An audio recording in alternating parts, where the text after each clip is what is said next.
This video is about anarcho-syndicalism, which you see above me. It's red and black, just like anarcho-communism.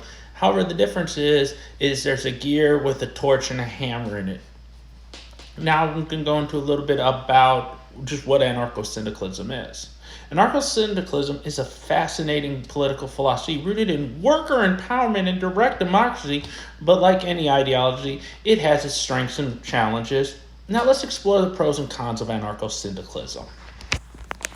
First, a quick recap. Anarcho-syndicalism envisions a society where workers collectively manage production and decision-making. Through democratic syndicalism, or workers' unions, it's a bottom-up approach to organizing society rejecting both capitalism and the state. Now, that may sound interesting, but let's dig a little bit deeper. Now, let's talk about the pros because I'm going to be fair and balanced here. The pros of anarcho-syndicalism. It empowers workers. In anarcho-syndicalism, workers have direct control over their workplace and ensure decisions aligned with their needs and interests. This eliminates exploitation by bosses or corporations. Equity and solidarity. By rejecting hierarchies, this system fosters equity and solidarity among workers, aiming to reduce wealth and power disparities. Sustainability. Decision-making prioritizes community needs and sustainability over profit, leading to more ethical and environmentally conscious production. Flexibility and adaptability. Syndicalists operate autonomously, allowing them to adapt to local conditions while coordinating with others for large societal needs. Sounds pretty good so far, right? If you know anything about me, you know I don't agree with any of this. Direct action as a tool. Anarcho-syndicalism promotes direct action, strikes, protests, and boycotts as a powerful means of achieving change without relying on slow-moving political system. I'm gonna touch on that in a minute. I'm gonna touch on it right now. Basically, that means whatever 51% of the population wants, screw the 49%. Now we've talked about the pros. Let's talk about the cons, which there are a lot of cons, and some of them, for me personally, are very big. Now let's see. Coordination and complexity. Without centralized leadership, coordinating large-scale operations like healthcare, transportation, national infrastructure can become very difficult and inefficient. That is very true.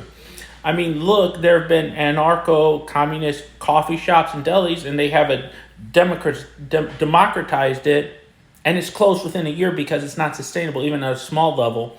So what would make you think it's at a larger level? And now we're going to get into the second problem, conflicts in decision making. While democracy is a strength, it can also be a weakness. Reaching consensus in large groups can lead to delays or gridlock. It can also lead to violence because one side says, no, we don't want to make this peace. The other side says we do. Gridlock, you're going to end up having a fight at some point. Vulnerability to external threats. Like all things in the anarcho spectrum, is without a centralized military government, anarcho-syndicalist societies may be vulnerable to attacks or interference from other nations or groups. That even happens when you have strong governments. So, transition challenges. This is an interesting one. Moving from a capitalist or state-run system like anarcho-communism, even though they say they don't have a state, they do, to an anarcho-syndicalist society would be disruptive, requiring massive cultural and economic shifts. And here's the thing. Humans, we don't respond well to sudden changes. We wouldn't like it because it's not natural for us. Sustainability of motivation. Critics have often argued that maintaining worker participation and enthusiasm over time could be challenging without clear leadership and incentives. And that's true. I own my own business, Flame Candle. It's the flamecandle.net, shameless plug. But I like to have authority over my system so I can make decisions and not have to deal with 20 different people. Now let's see, weighing the balance. This ought to be a good one. Like any ideology, anarcho-syndicalism has its benefits and drawbacks. Its focus on equality, solidarity, and sustainability is inspiring for people. Yes, it's inspiring. So was fascism in Italy, and so was Nazism in Germany. Both leftist ideologies, by the way. I'll do a video on Mussolini and why he was actually a socialist before he became a fascist. Just hang on to that one. But the practical challenges of coordinating and transitioning can't be ignored because it would be a Herculean task to do it. Whether it's a blueprint for the future or a set of guiding principles, it's worth further exploration, and that's what I want you to have down in the comments. Please follow me, comment on this video, let's get it going. Now, let's wrap this all up and put a fine little bow on it, and then you're going to get my opinion on it. So, what do you guys think of this? Like, do you think could communism or anarcho-syndicalism work in practice, or is it just a pipe dream? Now, share your thoughts and let's continue this conversation in the video in the comment section below. Now, here's my thing: anarcho-syndicalism does not work.